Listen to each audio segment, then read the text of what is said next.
Falling down is always painful, but it's not just people that fall. Sometimes countries fall as well.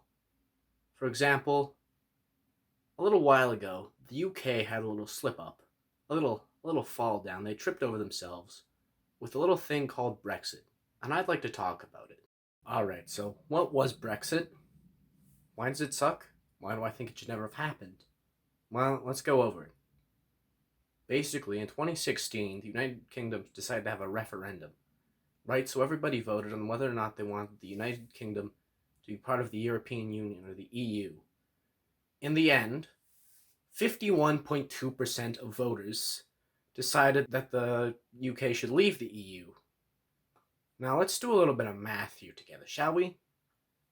So, the voter turnout of the referendum was 77% of the United Kingdom's population, which at the time was 65.61 million people.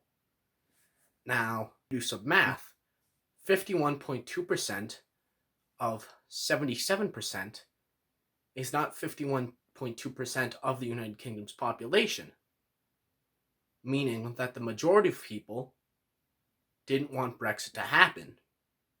In fact, going deeper into the math, 51.2% of the population of people who voted is only about 26% of the actual population of the United Kingdom, which means basically everyone else got screwed over by 25% of the population.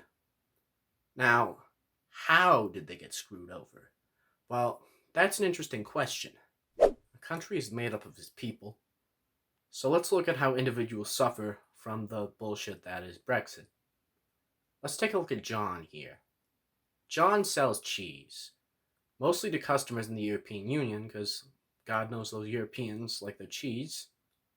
And so, before Brexit, he was selling it like a ton, like a lot, like as much as he could.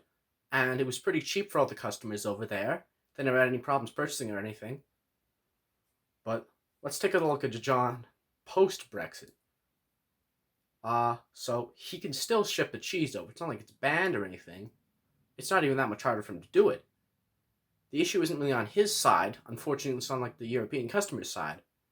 Basically, how it works is he sends the cheese over, and then when EU customers want to buy it because they're importing it into their kind of area, the EU taxes the absolute soul out of it, so then they can't afford it. So, when the only people who can afford your cheese are Bill Gates and Jeff Bezos, you're pretty fucked. So, that's what's going on with a lot of small business owners who rely on shipping stuff to the EU. Now, I want to get into my beef with Brexit. Alright, so this is how they screwed me over. So, my family, I'm a second generation immigrant to Canada. Basically, my family immigrated over from Scotland.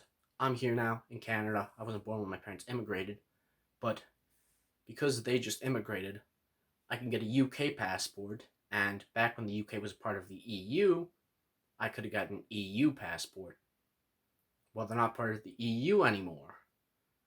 And what that means is I can't move to anywhere in the EU, at least not very easily, because before there was this thing called freedom of movement, where if you lived in one of the EU countries and had a citizenship there, and an EU citizenship, you could move to anywhere in the EU. It's still a thing, just not for people who are British.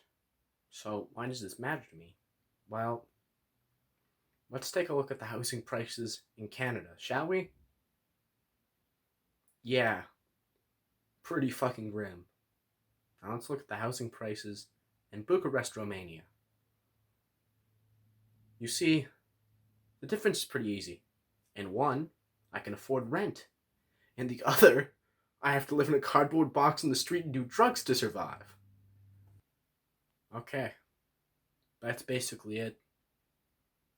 Please like and subscribe so I can actually get monetized someday.